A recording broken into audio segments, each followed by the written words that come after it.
You mentioned Jim Hansen. He was here last night talking about his vision. What about a carbon tax? He says what we need to do is make fossil fuels more expensive, and that will spur innovation because the market will take care of it. He also says in order for that to work, all the money from the tax should go back to the people to offset any sort of higher energy costs they might have to endure. You, in your book, advocate some form of carbon tax, but it's very different. Can you talk about that? There's a big difference. In the conventional view of climate policy, particularly focused on carbon dioxide, has been that we need to make fossil fuels more expensive. And if you make fossil fuel more expensive, that's going to create an economic signal to people that will lead to innovation, changing their behavior, a preference for low carbon energy. The problem with that approach is that it fails the real world test.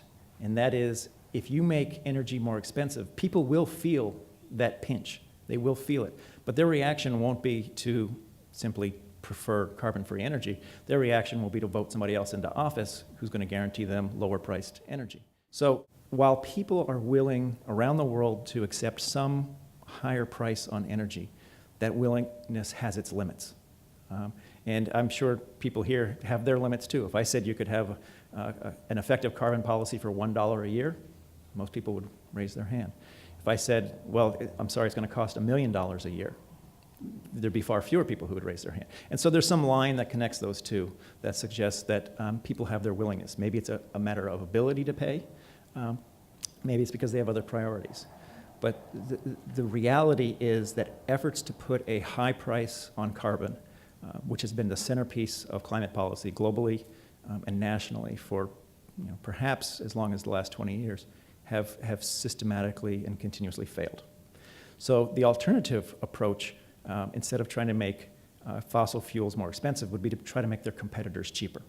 So you're still trying to alter that balance, but instead of trying to overcome the hurdle of getting people to be willing to pay more, you work in the interest that people already have, which is they want low-priced energy. What about, people don't want to bear high energy costs, right. But what if they did get the money back from the tax? That couldn't work? Well, there's a number of problems with that, but I mean, think of it in the abstract. If I tell you all of a sudden you're going to have to pay $1,000 a month in your electricity bill, and then at the same time I say, oh, and by the way, I'm going to give you a $1,000 check every month. There's going to be little incentive for you to change your behavior. Now, at the margins, of course, there will be some incentive there, but the reality is that if you're returning most of the money through a carbon tax to people that pay it, you'll move money around and you'll change things around, but it's not going to be a tool to stimulate innovation. It actually skips over innovation because you're not investing anymore. So at best, it can only have a marginal effect, and the larger that you propose the tax, the more likely it is to generate political opposition. So I don't see it at all as a feasible alternative to other forms of cap and trade. Innovation, of course, investing in innovation costs money, and I know you recommend a low carbon tax, but I also can imagine in this economic climate, and given how politicized the issue is politicians might be reticent to say, therefore, anything that someone could classify as a gas tax or an energy tax. Do you really think this could work right now? Yeah, well, if we were recommending any policy of any sort at this moment in Washington, I'd say the odds of it passing are probably very low. So yeah, I think that the politics of the issue at this moment in time are such that nothing's going to happen in the immediate short term. That said, it's important to recognize that worldwide, the direct cost of securing energy is something like 5 to 10% of global GDP. That's something like $5 trillion. It's an enormous part of the global economy. What that means is that a very, very small tax or levy on energy can generate an enormous amount of money.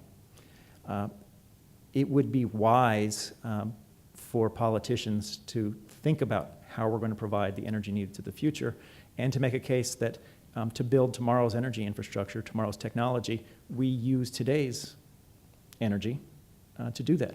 So imagine that just a small $5 per barrel surcharge, tax if you like, levy on oil, which is about $80 to $85 right now, would only be a few pennies per gallon at the gas pump, would generate something like $100 billion a year in innovation, for that money that could be used for innovation. Similarly, a $5 a ton carbon tax, which is much lower than has been called for, also would lead to a few pennies increase per gallon on the price of gas. It generates a similar amount of money. So there are ways, I think, to finance this investment going forward. At some point, governments around the world are going to have to address the tax issue just because of the deficit situation.